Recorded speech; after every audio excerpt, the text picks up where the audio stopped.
All right, Xfinity at Old Phoenix. So these are my settings. I'm up at 65% brake bias. I could see myself even going higher for here because it's really loose on entry. I would not venture much farther below 65. There is very little grip. I'm on a really hot track temperature right now, and I think this is what the race is going to be at. It's like 125. If you make the session off the schedule, then it should be around there. But your race might be lower because the settings might update or weather might change, all that stuff. So if you're seeing a really slow lap time, it's probably that. I'm not saying that I'm going to be super duper fast, but it should be close.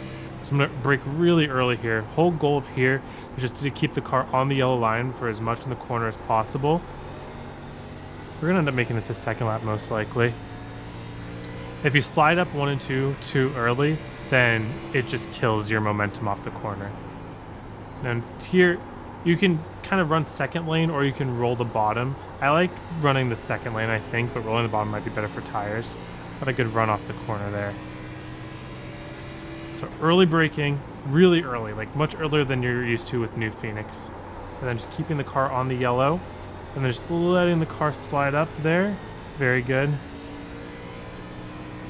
And then again, early braking here, we're going to be more in like the second-ish lane. A little deep into the corner there. Should be okay. Slid a little bit more than I wanted to. We're going to have to be a little bit patient here. Expect it to get pretty loose. It's a good exit. So that should be pretty close for this really hot track temperature.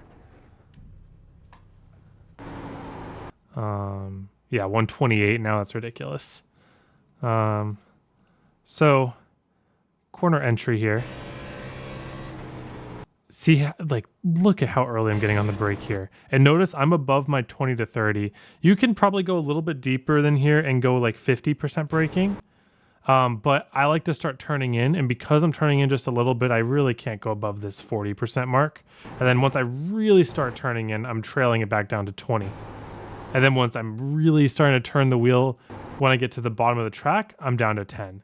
So the multiple stages of braking here. Straight-ish wheel, we're going to be at 40.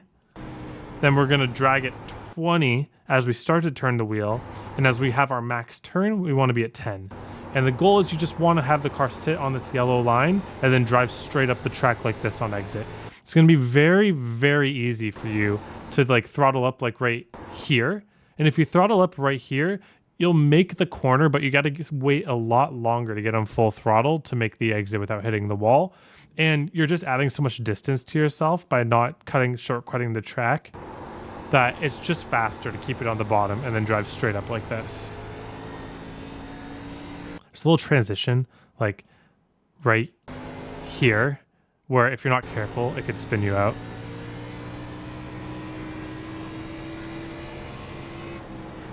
Again, like my normal braking for like regular Phoenix is like right here on this Chevrolet sign, but I'm like even earlier than that. I'm like on the end of the red sign here because, and that was even a little bit deep. Like I was not comfortable entering there. So you want to hook this seam. You could run the bottom too. It just feels faster to me to run the second lane and then have the car cut down like this so that I can straighten out the wheel on exit and go over that bump right there. Both corners have a really nasty bump as you're going to the second to the first lane. You got to make sure your steering wheel is as straight as possible going over that bump, or else you're going to be flown into the wall. So you could diamond this if you really want to. I really do think the fastest way, though, is just to maintain around the second line and then let your car start to turn down on exit and straighten out the exit. And again, braking technique on here. Stage 1, pretty heavy. Stage 2, drag to 20. Stage 3, drag to 10. Then transition to 50% throttle and then just be patient on the throttle. Cool. Long run, it's going to be all about tire management, tire heat management. Rear tires are going to be on fire if you're not careful. Don't even worry about right front tire management in this race. It's not going to be applicable most likely unless you're just like dive bombing every corner and turning the wheel 180 degrees to the left. But this is all about just keeping your right rear tire under your car at every point in the corner. And the easiest way to do that is not overdrive entry. You're like, wait, doesn't that say right front? And it's like, well, yeah, but at a certain point, when you have to get the car turning, that's when the right rear, you ask it all on the right rear, and that's when you could get a lot of bad stuff on it. Because the more that you dive bomb a corner, the more that you have to turn your wheel to make it, and the more pressure you're putting on your right rear once you transfer back to the throttle. That was a little bit much there. I end up doing this a little bit of a diamond here.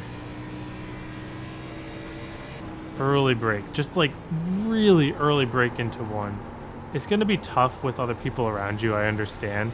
But like in an ideal world, the earlier that you can break into one, it's just going to pay so many dividends. 3 as well, like it's really easy to overdrive 3 as well. It's a little bit easier to save than in 1.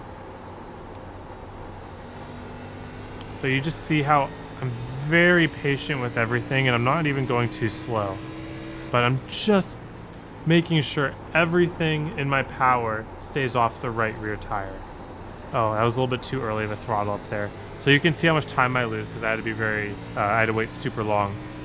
For that turn 2 specifically, you want to be on the gas as early as possible. It should not do too much to your right rear at that point. Right rear is when you kind of transfer from the brake to the throttle and you just start sliding. You got to really avoid that slide between those transfers. Just hold that brake a little longer. A little better. I probably need to hold my brake even longer there, to be honest with you. Like, I feel like I'm sliding up in 1 and 2 a little bit too early. Overcooked that a bit so you can hear my right rear tire didn't like that.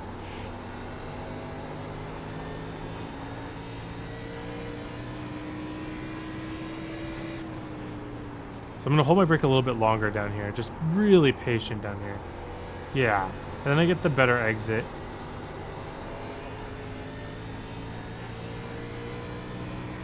One and 2. Just got to get on that drag. Let the car pitch into the corner.